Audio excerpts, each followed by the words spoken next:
निमगाव केतकी हे खायच्या म्हणजेच विड्याच्या पानासाठी प्रसिद्ध आहे।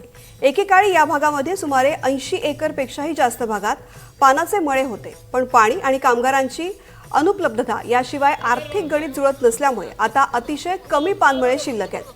पण आजही देशाच्या अनेक राज्यात याच निमगाव केतकीमधून विड्याच्या पानांचा पुरवठा केला जातो। गावातील सगळ्यात अनुभवी दाजीबा हेगडे यांच्याकडून पानाचं महत्त्व आरोग्याच्या दृष्टीने काय आहे हे आमचे प्रतिनिधी मिलिंद भागवत यांनी समजून घेतलंय। मंडळी, आता आपण आलेलो आहोत पानाचं निमगाव। इथे थोड्याच वेळात संतश्रेष्ठ तुकाराम महाराज यांची पालखी येईल।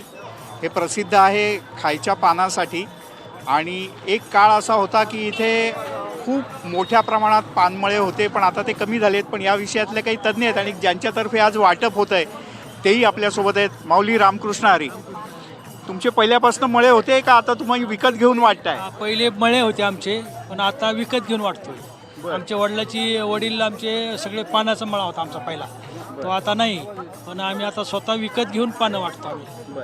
म्हणजे या गावाचं वैशिष्ट्यच हे होतं, महाराष्ट्रात ओळख होती। हो, महाराष्ट्रात भरपूर आमचे वडील मोठे पैलवान होते आणि पण त्यांना पान खायचा भरपूर नाद होता। बरं माऊली, मला तुमचंही नाव सांगा पूर्ण आणि हे सांगा की इथे किती शेती होती पानाची आणि आता सध्याची काय स्थिती आहे?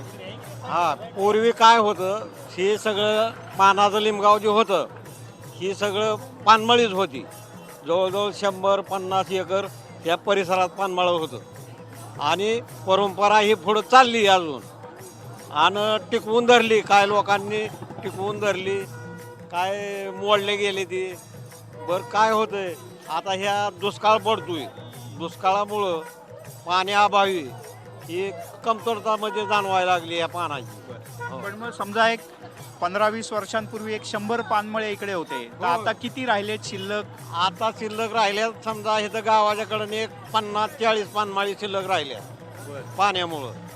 हो, आता याला मुख्य अडचण येते ती पाण्याची कमतरता, त्याच्यामुळे इथले पानमळे कमी झाले। हो, पाण्याची अडचण येते म्हणूनच कमतरता झाली आहे।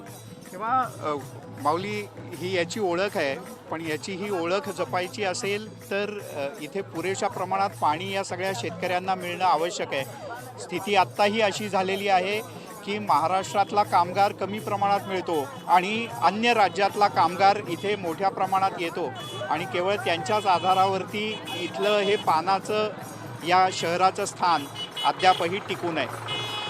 अपेक्षा करूयात की पुढच्या काही काळात ही पानाची निमगावची ओळख तशीच राहील, किंबहुना अधिक चांगल्या प्रकारे वाढेल।